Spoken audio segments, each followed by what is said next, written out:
おはようございます。安倍義俊です。ライカ M11P を買って、一晩経ちました。まあ一晩経っただけでもう本当にこれを枕元に置いて寝ようか迷ったんだけど、やっぱりちょっとロフトのベッドなんでね、落っことしちゃうと大変なんで、それはまあ諦めてということじゃないですけど、もう朝からもう散歩に、これを持って散歩に行きたくてしょうがないんだけど、ちょっと子供が早く帰ってきちゃうのと、なんかそれで今日友達を家に呼ぶんだって言って、なんか大変なんで、僕が家で子供たちをちょっと見なきゃいけないんで、外に出れないんですよ。なんかもう、やきもきしておりますけど、まあそんなこんなです。家の中のものをちょこちょこっと撮ってみたりして、まあまあ今のところ楽しんでおります。ただ僕はメモリーカードにお店で買った時に32ギガのサンディスクの SD カードを入れてもらっていて、で今家に帰ってきてからプログレードのコバルトの SD カード UHS-2 の V90 っていうちょっと速いタイプの、まあ一応それが推奨されてるんで、入れてみたんですけど、まあ順調に動いてるんだけど、一回フォーマットした時にフォーマットにすごい時間が、要するに 2分ぐらいかかって、フリーズしたかなと思ったらしばらくして終了しましたみたいなことが今一回あったんで、ちょっとヒヤッとしております。なんかこのコバルトのカードを買ってから知ったことなんだけど、それこそ僕が銀座のライカショップに一緒についてってくれた写真家の西田渉さんがキャノンとかのカメラの、との相性で、プログレードのカードがとてもいいということを勧めていて、なんかそれとライカイの M11 にもおすすめっていうのがで言ったっていうような感じで、なんか情報がごっちゃになったせいで、そのプログレードを入れてなんかトラブった、お客さんがいて、ちょっと揉めたみたいな話を後から聞いて、プログレードはM11 とか M11P とかとそんなに相性がいいわけじゃなかったのかなと思っていて、大丈夫かなと思って、まあ自分でも入れてみたら今フォーマットで、だから3分ぐらい時間かかったんで、ちょっとヒヤッとして、ライカ的にはなんか、なんだっけね、僕のもう情報が不正確なんで、ちょっと気になる方は自分でちょっと調べてみてほしいですけど、僕がちょこっと見聞きした範囲では、サンディスクのものが一番相性的には無難という話と、今出てる話はなんかドリキンさんとかが言っていたけど、僕の情報源がドリキンさんと西田さんにちょっと特化しすぎててちょっとまずいですけど、まずくはないか。でもちょっとあれですよね。また聞きのまた聞きみたいなって、それこそこういう情報を知りたかったらドリキンさんと西田さんのチャンネルを見た方がいいんで。まあ僕が聞いた話では、だからV90 がライカの推奨だけど、ちょっと遅い V60 の方が安定するみたいな話も出ているみたいで、プログレード、この V90 のUHS-2 の、SD カード自体は他のカメラでも使えるので、ちょっと他に移して、まあ他のカメラで使っているカードをこっちに入れ替えて使ってみようかなと思ったりしているところであります。で、ライカに関してはこんな感じで、まあ、最近、これ触れないか、シンコっていうメーカーのオーディオのトランスミッターを買って、要するに僕は今なんかレンズ遊びをまた楽しくなって毎日レンズ遊びをしちゃってるんで、毎日つけてる、レンズが違うんですけど、これもだからカメラは例によってシグマの FPL で、レンズは今日も、前にも一度使ったライカのエルマーの 35mmF3.5 を使っていて、そうだな。なんか自分の中ではこれカビエルマーみたいに呼んでいて、なんかガラスがすげえ曇ってるんでどうだろうと思ったけど、開放のエルマー F3.5 で多分使ってると思うんだけど、ちょっと白っぽいっていうか、コントラストが浅い気がするんだけども、それも雰囲気で割といいかな。M11P につけて街の中を何枚か写真撮ったんだけど、やっぱりちょっと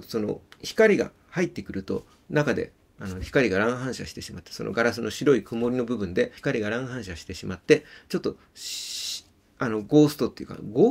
もうなんか白くもやがかるみたいな描写になるんだけど、それもまた面白くて、それは絞ればかなり改善されるんで、まあ、使い分けてうまく使っていこうと思ってるレンズなんだけど、で、まあ、レンズをだから毎日変えてるんですよ。それで、35mm もだからカメラにちょっと手が届かないわけです。で、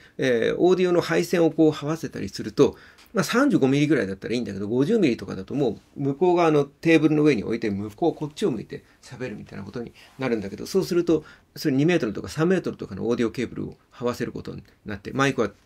口元に置きたいので、そうなってくると、自分はいつかオーディオケーブルを踏んづけてカメラをひっくり返しそうな確実にそれをやるっていうもう確信があるんで、もう早々に危なそうと思ってやめて、このシンコっていうメーカーのトランスミッター、オーディオワイヤレスで飛ばす機械を買ってみたんだけど、それをつけてからちょっとノイズが乗るようになって、むしろローカットとかノイズキャンセル機能みたいなのをちょっとオンにしてるんだけど、オンにしてるせいで何か音質が変質しちゃってるのかな。この Zoom の M3 っていうマイクの方にもローカットだっけ、下の方の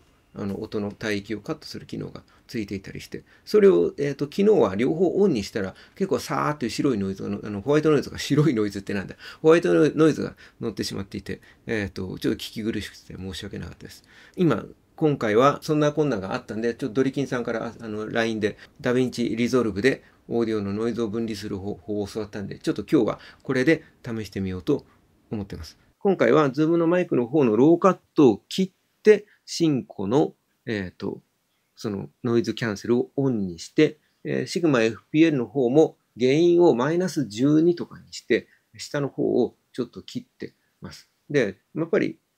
ここにマイクがあって、そこにパソコンがあって、パソコンとここに液タブがあって、液タブがだいぶブーンっていうそのファンの音が入ってるんで、このあたりがちょっとノイズ源なのかなと思ってるとこです。あとは何話そう。そうだ。S9、ルミックスの S9 がなんかちょっとまた炎上してしまっていて、自分としてはやっぱ L マウントアライアンス、僕の持ってるこのシグマの FPL とか、向こう側にある、それこそルミックスの S5 とか、レンズマウントがその L マウントっていう、マウントで、だからその S9 もその L マウントの仲間なんですよ。なので、S9 はもう大ヒットしてくれて、L マウントのユーザーが増えて、L マウントのレンズとかが充実してくれることを切実に願ってるわけですけど、なんか炎上しちゃって。最初は、初心者向けの、入門者向けのカメラっていう割には、例えば電子シャッター、のみで、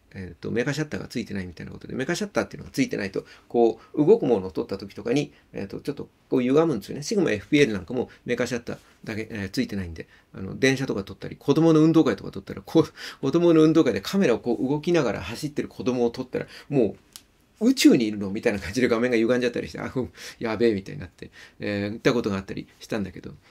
違う。これは、濡れ衣だ。ルミックスの S5 だけどメカシャッターをオフにしてサイレントの設定にしたまんま間違えて撮っちゃったんだ。それでブニョーンってなっちゃって、メカシャッターがないとこんなになるんだってびっくりしたりしたんだけど、そんなこんなで、だから入門と言いつつ、だから、そうだな、なんか、メカシャッターがないっていうこととか、上にホットシューって言って、そのストロボとか、なんかいろいろつけたりできる。本来は電子接点のある、こうガチャッといろんなものをつける、インターフェースの部分が、コールドシューって言って、その電子接点がなくて、何かちょっと物をこう乗っける、引っ掛けて乗っけることはできるけど、そういうカメラと連動した機能を持たせることができないみたいなものになっていたりとか、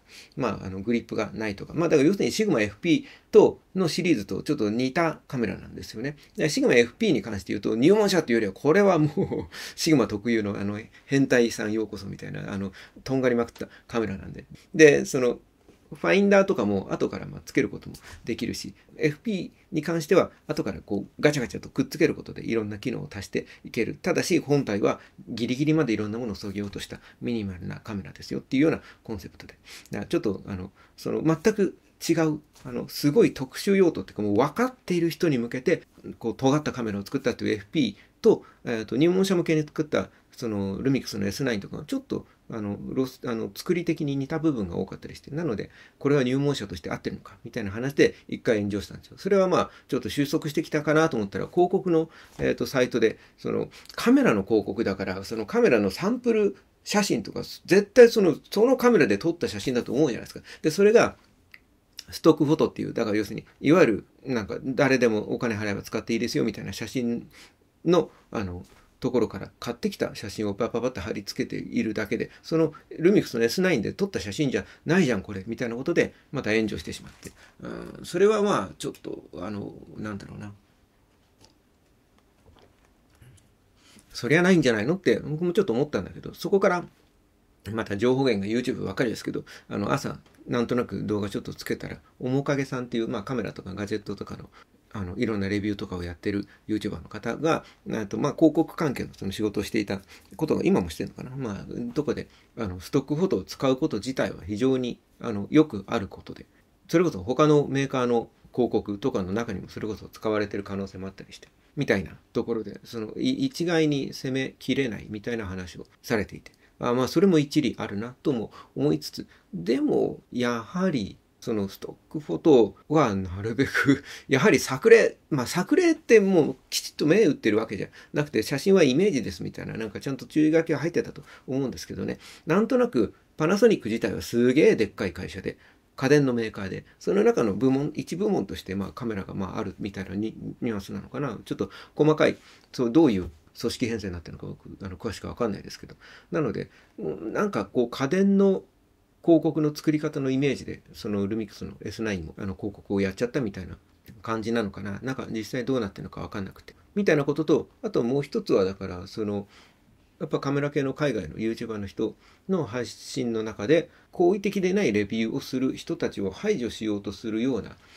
なんとなく空気があったみたいなことを言ってる YouTuber の人がいて、まあそこでもまたちょっともう揉めてしまったりしていて、自分としては、だから S9 自体はカメラとしてはデザインもいいし、メカシャッターがないに関しては、僕はメカシャッターのない FP を日々使っていて、僕みたいな用途だと、それこそ年に1、2回運動会みたいな場面で困る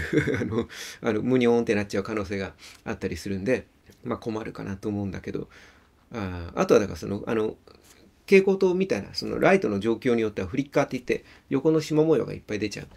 みたいなことがあったりして、だからそのメカシャッターもやっぱり必要なんです。電子シャッターだけだとそういうところ対処しきれないんで、カメラ自体はすごくコンパクトにできるんだけど、確かにメカシャッターは絶対的にあった方がいいんだけど、その難しいですね。コストとか大きさとかいろんなことを考えた時に、日常の Vlog 撮る人にとってはほとんど関係ないだろうということで多分切ったんだと思うんですよね。で、僕もだから SE の FP をずっと日々使っていて、本当に困ることはほぼほぼなかったんで、なんかいわゆるフリッカーっていうか、そのバンドノイズっていうか、こう横縞のノイズみたいなものが乗っちゃう写真がもしかするとあったかもしれないけど、電子シャッターのみにした、コンセプト自体はわかるんだけどな。あとはだからカメラに、スマホじゃなくてカメラに行きたいっていう人は、ファインダーがやっぱり必要なんじゃないかっていうのは、まあそれも一理あるけど、そうだな。僕も割とファインダーがなくても大丈夫派なので。と言いつつ、だから、今日も M11P 買って、これやっぱ覗いたら、すげえ楽しいんですよ。だから、今ちょっと、僕はだから FP で、EVF とかを、コンパクトで使いたかったんで、EVF とかを、まあ、買ったんだけど、あまり使ってなくて、なくても、まあまあ、機能的には覗くか、ここで見るかの違いだって言えば違いなんだけど、確かに、こうやって覗いて撮った時の、なんだろうな、風景を切り取っている感とか、風景と、自分しかいない感じ、なんだろう、この周囲のノイズがカットされて、この今撮ろうとしているものだけに集中できる感覚とか、手軽さで言えばもうモニター見てこうやって撮っちゃった方が絶対楽なの。だけど、あえて覗いた時に現れる楽しさみたいなのがそんなに気にしなくてもいいんじゃないのって今、昨日まではなんかね、言おうと思ってたんですよ。でもこれ今買ってみて、覗いてみたらなんかもう全く、なるほどみたいな感じになって、確かに。確かにな。だからそう、確かにこの後、スマホからカメラに行った人は確かにカメラが好きになっていって欲しいじゃないですか。ってなった時の、カメラを好きになっていく、スマホとは違うぜって思う大事な要素の一つとして、確かに、ファインダーみたいなものは、あるんだなっていうのはちょっと、感じましたね。なので、後付けでもね、いいから、シグマの FPE のシリーズだって、後からガチャッと、EVF をつけたりとか、あるいは、まあ、よいしょ。電子ファインダーとは違うけど、こういうデカブツをカメラの液晶モニターの後ろにガチャとつけて、こっから覗くと、めちゃめちゃ綺麗な画面で、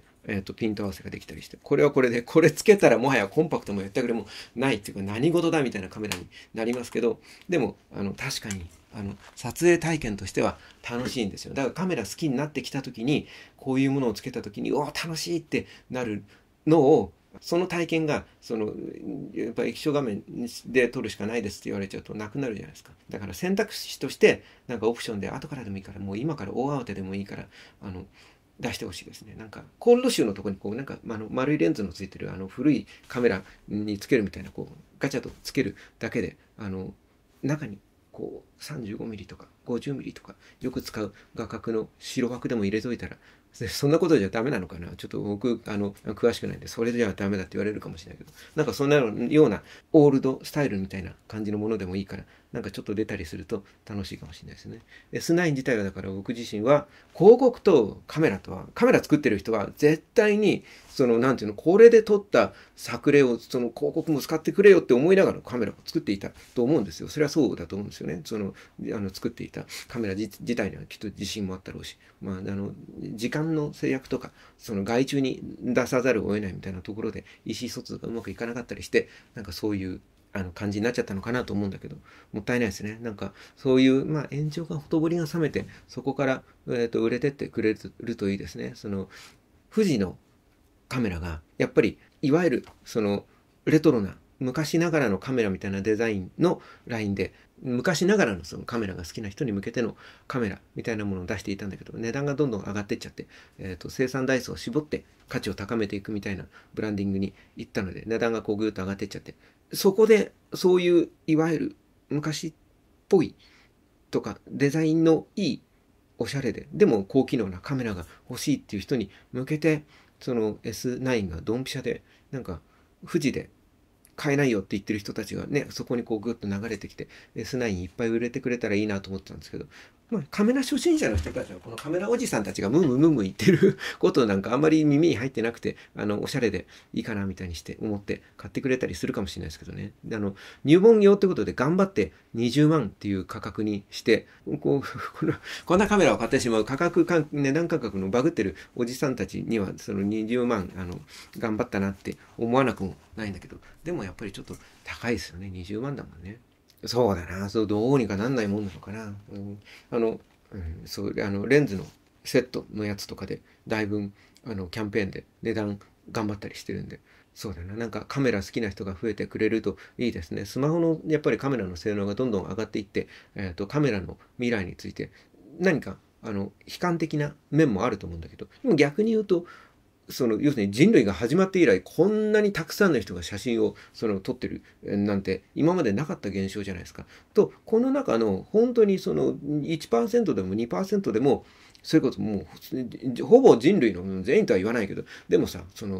日本で言ったらさ、スマホを持ってない人って多分少数派なわけじゃないですか。ほとんどの人がスマホを持っていて、カメラがそこについていて、やっぱりカメラで写真を撮るわけじゃないですか。ちょっと出かけたり、ちょっとご飯食べたりした時とかに。その時に本当にその中の何%かでもいいから、もうちょっといい写真を撮りたいって思ったら、ね、カメラに行く人のその人口って増えるんで、だからスマホからでももうちょっとスマホではない写真が撮ってみたいって思った人たちの受け皿として程よいお値段で程よい性能でみたいなカメラがあると、スマホから急にもっとね40万とか50万とかのカメラになっちゃうと、もうこの段差が大きすぎてここは登れないんだけど、とか20万とかもうちょっと安いカメラがあったりすると、ステップアップしてだんだん価格感覚がバグって40万とか50万とかのカメラをでも性能を考えたら安いみたいな、ローンで買おうみたいなことを言う人が増えていってくれたりするんじゃないかなと思うんですけどね。ってなことでした。もう何を喋ってるのか分かんないけど、だらだらと喋ってしまいました。これからマイクのテストを、するわけです。ありがとうございました。ではでは。